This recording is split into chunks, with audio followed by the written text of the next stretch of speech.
If you're new here, make sure you subscribe before you go. You can click that red button down below, and you can also ring the bell if you want to be notified when I make a new video.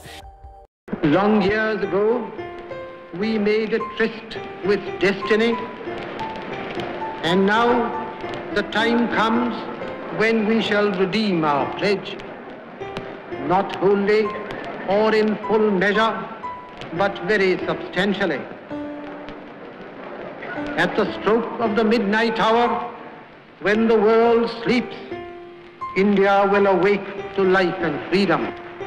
A moment comes, which comes but rarely in history, when we step out from the old to the new, when an age ends, and when the soul of a nation, long suppressed, finds utterance.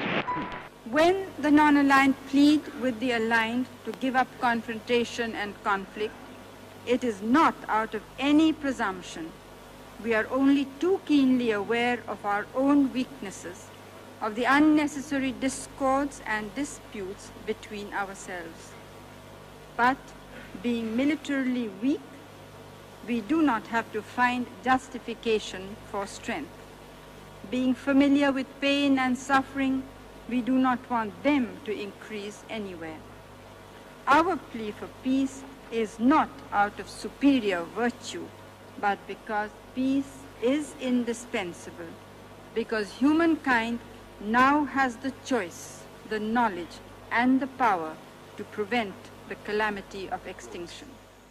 Our leaders in the past 30 years have established firm foundations on which we now have to build. India is an old country, but a young nation. And like the young everywhere, we are impatient. I am young, and I too have a dream.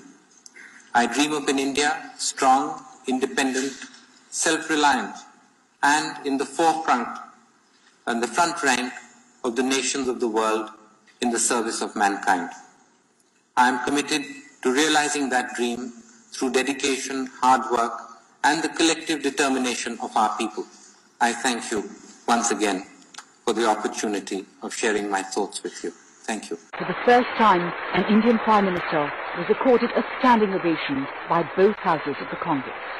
Clearly, the Americans were bowled over by India's tragedy. उस तरफ बैठे हुए लोगों से कभी सुनने को मिला नहीं है कि इस देश में कोई चाफेकर बंधु भी हुआ करते थे जिनकी शहादत थी आजादी में। इनके मुंह से सुनने को नहीं मिला है कभी सावरकर जी भी थे जो काला पानी की सजा भुगत रहे थे तब देश आजाद हुआ है। उनके मुंह से कभी सुनने को नहीं मिल रहा है कोई भगत सिंह चंद्रशेखर आजाद भी थे कि जिन्होंने देश के लिए बलि चढ़ाया था। उनको तो लगता है कि आजादी सिर्फ एक परिवार ने दिलवाई है, समस्या की जड़ वहां है। क्योंकि उनके यहाँ विरोधी दल का नेता ऐसे राष्ट्रीय कार्य में भी सहयोग देने के लिए तैयार नहीं होता, वो हर जगह अपने सरकार को गिराने के काम में लगा रहता है। ये हमारी परंपरा नहीं है, ये हमारी प्रकृति नहीं है, और मैं चाहता हूं ये परंपरा बनी रहे, ये प्रकृति बनी रहे।